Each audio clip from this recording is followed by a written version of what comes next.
इच्छा और परीक्षा तथा एकलव्य की गुरु भक्ति।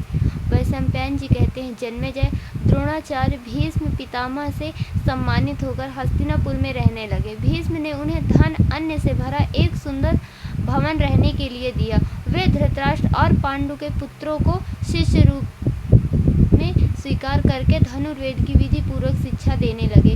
द्रोणाचार्य ने एक दिन अपने सभी शिष्यों को एकांत में बुलाकर कहा कि मेरे मन में एक इच्छा है। अस्त्र शिक्षा समाप्त होने के बाद क्या तुम लोग मेरी वह इच्छा पूरी करोगे?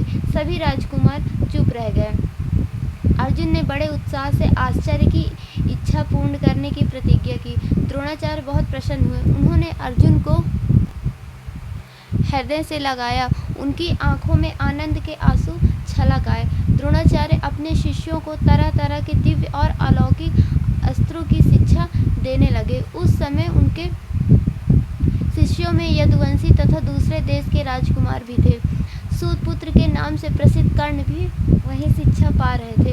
अर्जुन के मन में इस विषय की ओर बड़ी रुचि और लगन थी। वे द्रोणाचार्य की सेवा भी बहुत करते, इसलिए शिक्षा, बाहुबल और उद्योग की दृष्टि से समस्त शास्त्रों के प्रयोग, फूर्ति और सफाई में अर्जुन ही सबसे बढ़ चढ़कर निकले। द्रोणाचार्य अपने पुत्र अश्वत्थामा पर विशेष अनुराग रखते थे।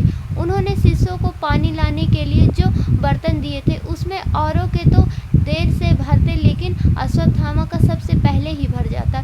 इससे अश्वत्थामा सबसे पहले अपने पिता के पास पहुंचकर गुप्त रहस्य सीख लेता। अर्जुन ने वह बात ताड़ ली। अब वे वरुणास्त्र से अपना बर्तन झटपट भरकर चटपर आचार्य के पास आ पहुंचते। इसी से उनकी शिक्षा दीक्षा गुरुपुत्र अश्वत्थामा से किसी भी अंश में कम नहीं हुई। एक दिन भोजन करते समय तेज हवा के कारण दीपक बुझ गया।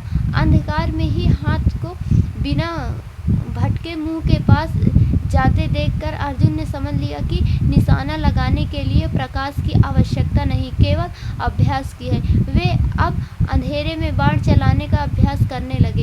एक दिन रात में अर्जुन की प्रत्यंचा की टंकार सुनकर द्रोणाचार्य उनके पास आए और अर्जुन को हृदय से लगाकर कहा, बेटा, मैं ऐसा प्रयत्न करूंगा कि संसार में तुम्हारे समान और कोई धनुर्धर न हो। यह बात मैं तुमसे सत्य सत्य कहता हूँ। आचार्य ने सब राजकुमारों को हाथी, घोड़ों, रथ और पृथ्वी का युद्ध, गदा युद्ध, तलवार चलाना, तोमर, प्रास, शक्ति आदि के प्रयोग एवं संकीर्ण युद्ध की शिक्षा दी। यह सब सिखाने में अर्जुन की और उनका विशेष ध्यान रहता था। द्रोणाचार्य की शिक्षा कौशल की बात देश देशांतर में फैल गई। दूर दूर के राजा और राजकुमार आने लगे। एक दिन निषादपति हिरण्यधनु का पुत्र एकलव्य भी अस्त्र शिक्षा प्राप्त करने के लिए उनके पास आया, परंतु द्रोणाचार्य ने यह सोचकर कि यह निषाद जाति का है, शिक्षा देना स्वीकार नहीं किया और लौट गया। वन में जाकर उसने द्रोणाचार्य की एक मिट्टी की मूर्ति बनाई और उसी में आचार्य भाव रखकर उत्कट श्रद्धा और प्रेम से नियमित रूप से अस्त्र शास्त्र का अभ्यास करने लगा और अत्यंत निपुण हो गए। एक बार सभी राजकुमार आचार्य की अनुमति से शिकार खेलने के लिए वन में गए। राजकुमारों का सामान और एक कुत्ता साथ लिए एक अनुचर भी वन में चल रहा था। यह कुत्ता घूमता फिरता वहां पहुंच गया जहां एकलव्य बाणों का अभ्यास कर रहा था। एकलव्य का शरीर मैला कुचैला था। वह काला मृगचर्म पहने था और उसके सिर पर जटाएं थी। कुत्ता उसे देखकर भूखने लगा। एकलव्य ने खींचकर 7 बाण मारे, जिससे उस कुत्ते का मुंह भर गया, परंतु उसे चोट कहीं नहीं लगी। कुत्ता बाण भरे मुंह से पांडवों के पास आया। यह आश्चर्यजनक दृश्य देखकर पांडव कहने लगे कि उसका शब्द, वेद और फुर्ती तो विलक्षण है। टोह लगाने पर उसी वन में उन्हें एकलव्य मिल गया। वह लगातार बाणों का अभ्यास कर रहा था। पांडव एकलव्य का रूप बदल जाने के कारण उसे पहचान न सके। पूछने पर एकलव्य ने बतलाया, मेरा नाम एकलव्य है, मैं भीलराज हिरण्यधनु का पुत्र हूँ, द्रोणाचार्य का शिष्य हूँ। मैं यहाँ धनुर्विद्या का अभ्यास करता हूँ। अब सभी ने उसे अच्छी तरह पहचान लिया। वहाँ लौटकर सब राजकुमारों ने द्रोणाचार्य से सब हाल कह सुनाया। अर्जुन ने कहा, गुरुदेव, आपने मुझे हृदय से लगाकर बड़े प्रेम से यह बात कही थी कि मेरा कोई भी शिष्य तुमसे बढ़कर न होगा, परंतु यह आपका शिष्य एकलव्य तो सबसे और मुझसे भी बढ़कर है। अर्जुन की बात सुनकर द्रोणाचार्य ने थोड़ी देर तक कुछ विचार किया और फिर उन्हें साथ लेकर उसी वन में गए। द्रोणाचार्य ने अर्जुन के साथ वहां पहुंचकर देखा कि जटा वल्कल धारण किए एकलव्य बाण पर बाण चला रहा है। शरीर पर मैल जम गया है, परंतु उसे इस बात का ध्यान नहीं है। आचार्य को देखकर एकलव्य उनके पास आया और चरणों में दंडवत प्रणाम किया। फिर वह उनकी विधि पूर्वक पूजा करके हाथ जोड़कर उनके सामने खड़ा हो गया और बोला, आपका शिष्य सेवा में उपस्थित है, आज्ञा कीजिए। द्रोणाचार्य ने कहा, यदि तू सचमुच मेरा शिष्य है तो मुझे गुरु दक्षिणा दे। एकलव्य को बड़ी प्रसन्नता हुई। उसने कहा, आज्ञा कीजिए, मेरे पास ऐसी कोई वस्तु नहीं जो मैं आपको न दे सकूं। द्रोणाचार्य ने कहा, एकलव्य तुम अपने दाहिने हाथ का अंगूठा मुझे दे दो। सत्यवादी एकलव्य अपनी प्रतिज्ञा पर डटा रहा और उसने उत्साह तथा प्रसन्नता से दाहिने हाथ का अंगूठा काटकर गुरुदेव को सौंप दिया। इसके बाद उसकी बाण चलाने की वह सफाई और फुर्ती नहीं रही। एक बार द्रोणाचार्य ने अपने शिष्यों की परीक्षा लेनी चाहिए। उन्होंने कारीगर से एक नकली गीत बनवाया और उसे कुमारों से छिपकर एक वृक्ष पर टांग दिया। तदंतर राजकुमारों से कहा, धनुष पर बाण चढ़ाकर तैयार हो जाओ, तुम्हें निशाना लगाकर उस गीध का सिर उड़ाना होगा। उन्होंने पहले युधिष्ठिर को आज्ञा दी।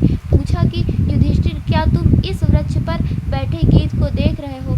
युधिष्ठिर ने कहा, जी मैं देख रहा हूँ। द्रोण ने पूछा, क्या तुम इस वृक्ष को मुझे और अपने भाइयों को भी देख रहे हो? युधिष्ठिर बोले, जी हाँ, मैं इस वृक्ष को आपको और अपने भाइयों को भी देख रहा हूँ। द्रोणाचार्य ने कुछ खींचकर छिड़कते हुए कहा, हट जाओ, तुम यह निशाना नहीं मार सकते। इसके बाद उन्होंने दुर्योधन आदि राजकुमारों को एक एक करके वहां खड़ा कराया और यही प्रश्न किया। उन सब ने वही उत्तर दिया जो युधिष्ठिर ने दिया था। आचार्य ने सबको छिड़क कर वहां से हटा दिया।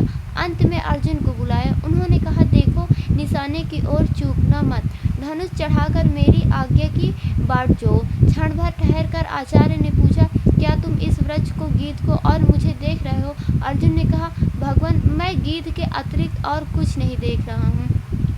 द्रोणाचार्य ने पूछा, अर्जुन भला बताओ तो गीध की आकृति कैसी है? अर्जुन बोले, भगवान, मैं तो केवल उसका सिर देख रहा हूँ, आकृति का पता नहीं। द्रोणाचार्य का रोम रोम आनंद की बाढ़ से पुलकित हो गया। वे बोले, बेटा बाण चलाओ। अर्जुन ने तत्काल बाण से गीध का सिर काट गिराया। अर्जुन की सफलता देखकर आचार्य ने निश्चय कर लिया कि द्रुपद के विश्वासघात का बदला अर्जुन ही ले सकेगा।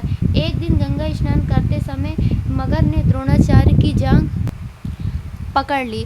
द्रोण स्वयं उससे छूट सकते थे, फिर भी उन्होंने शिष्यों से कहा कि मगर को मारकर मुझे बचाओ। उनकी बात पूरी होने के पहले ही अर्जुन ने 5 पैने बाणों से पानी में डूबे मगर को बेच दिया और सभी राजकुमार हक्के बक्के होकर अपने अपने स्थान पर ही खड़े रहे। मगर मर गया और आचार्य की जांघ छूट गई। इससे प्रसन्न होकर द्रोणाचार्य बोले, बेटा अर्जुन, मैं तुम्हें ब्रह्मशिर नाम का दिव्य अस्त्र प्रयोग और संहार के साथ बतलाता हूँ। यह अमोघ है, इसे कभी किसी साधारण मनुष्य पर न चलाना। यह सारे जगत को जला डालने की शक्ति रखता है। अर्जुन ने हाथ जोड़कर अस्त्र स्वीकार किया। द्रोणाचार्य ने कहा, अब पृथ्वी पर तुम्हारे समान कोई धनुर्धर न होगा। राधा वल्लभ श्री हरिवंश।